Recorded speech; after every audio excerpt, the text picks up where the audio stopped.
I had no expectations for Money Plane for several reasons. One, it's ordinarily not my kind of film. Two, it's got quite a low average rating on IMDb. And three, I love Kelsey Grammer.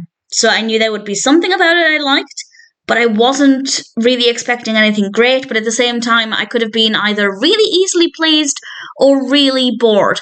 So to sum up, I don't know how I feel about it. And I will say I will share my thoughts, but I will say that my thoughts probably don't mean very much here. Unless you're wondering if it's worth watching as a Kelsey Grammer fan. And I will expand on what I mean by this in a moment. The film was released in 2020. It's directed by Andrew Lawrence. It's written by Andrew Lawrence and Tim Schaaf. And we have a cast including Adam Copeland and Kelsey Grammer.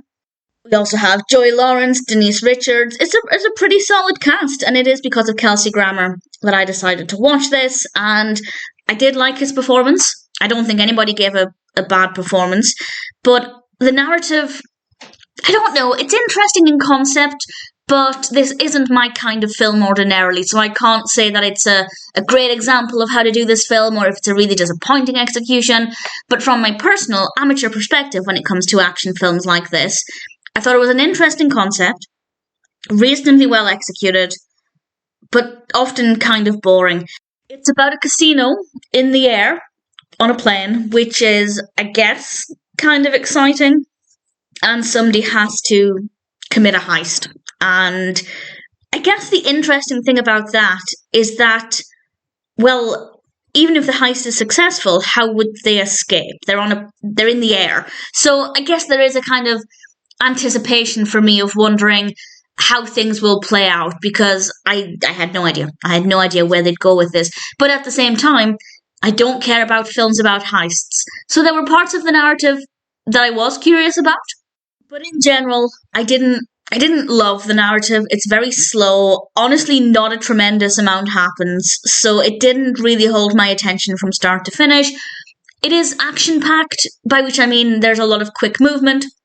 But the narrative itself maybe isn't the most action-packed. And I feel like the benefit is also a hindrance. The benefit of being high in the sky makes it a little bit different. And that's also a bit of a drawback because we're confined to quite a small space and it becomes stale quite quickly. I have to say, initially it looked great. The actual space looks really brilliant, but I feel like we weren't really moving forward. And when the narrative isn't moving forward and the environment isn't changing, there's just not a lot going on. As I said, maybe a lot of quick movement. People are maybe running around and pushing and kicking each other and whatever they're doing, but it doesn't move forward. It's just kind of a lot of quick running on the spot, and I didn't really care for it. So it started off strong. I was curious to see what would happen. I'm obviously not going to say what happens in case you decide to watch it, but I just feel like the novelty wore off really quickly and the narrative became really stale. I didn't care for any of the characters, not that they're badly written, not that they're boring necessarily. I just didn't find any of them to be particularly interesting. Yes, the main setting does look good, but it becomes quite stale quite quickly. And that's not to say you can't have a film set entirely in one location. There are many films like that work well, but this one I just didn't feel was really, really that very well done. It became a little bit dull to look at after a while. The narrative was not the most interesting, and the characters were fine, but I didn't care for them. Do I recommend it? Well, I will say my opinion doesn't matter too much at the moment, because as I said, this is not ordinarily my kind of film. And even if I were sitting here saying, well, actually I love it and it's the best thing I've ever seen, if this is ordinarily your kind of film, my opinion isn't really weighted on a lot, to be honest. So if, like me, you're new to this kind of film, or relatively new to action films, I am trying to watch more, and you're wondering if this could be a good way to help expand your action film horizons, I'd say it's not worth it. If you're a big action fan, you might love it, you might hate it, I'd love to know what you think. Obviously, based on the average ratings, for context, IMDb gives it a total of 3.2 out of 10.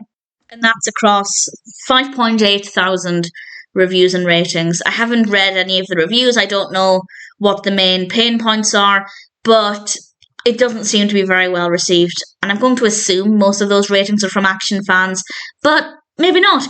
Either way, it sounded slightly interesting. I was keen to see what would happen, but the execution wasn't great. I didn't really care for it, and unfortunately, I don't recommend it, but take my views with a pinch of salt, because it might appeal to some people more than it did to me.